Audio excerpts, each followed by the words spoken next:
Hello everyone, welcome back to another GIS mathematics lecture video. And in this lecture video I want to continue our discussion on matrix algebra by starting to break down these concepts in terminology. And again, I think terminology, not just verbally, like what things mean, but also visually in terms of the way we write them in equations, is really sort of the first hurdle to getting into this idea of matrix algebra and prevents people from really understanding how useful it is. Because in reality, when we see equations pop up in pretty much any scientific field, eventually we're going to get to a point where we're involving matrices, right? That's just how important these things are.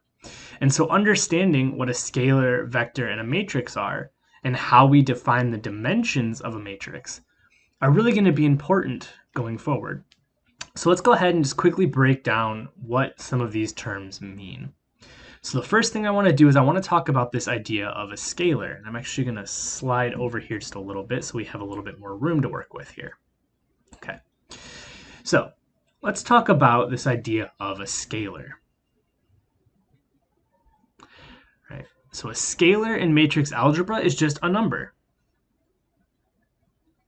Right. And now this may seem counterintuitive, but the idea with a scalar is that it's basically any number that we've seen before. 1, right? It could be 1, it could be 1/2, it could be pi, it could be negative pi over 2, right? All of these things are numbers. Well, in matrix algebra, right, we call a number sort of by itself, and the by itself is the keyword. Well, let's put by itself actually. Right, the number by itself is called a scalar. And the reason we call it a scalar is when we start getting into the arithmetic, which again I said is the part where things can get a little confusing. Right? Most often we see a scalar as this thing that we multiply a matrix by, in a sense scaling it, right? If it's a positive number, if it's a number greater than 1, right, it makes the numbers in the matrix bigger. Right? If it's a number less between 1 and 0, right, it makes the matrix smaller. The values in the matrix smaller, so it scales, right? It's a scalar because it scales a matrix. Now that will make a lot more sense when we talk about scalar multiplication. But for now, just keep in mind that a scalar is just a number, right? It's any number just sort of by itself. When we see scalars presented in matrix algebra, they're typically given a lowercase variable. So for example, a, b, u, x, right? These are scalar variables.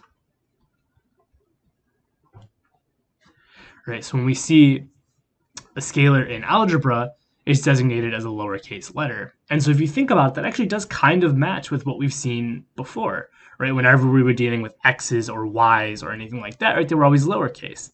And that gets brought over into matrix algebra in the fact that our scalars, which again are just a number that's by itself, are also represented using lowercase letters.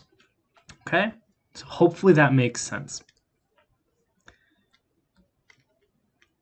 So again, just to reiterate, a scalar, just a number, right? It's just another term for describing a number. And when we represent them algebraically, we use the lowercase letters. Hopefully that makes sense. And as always, please reach out.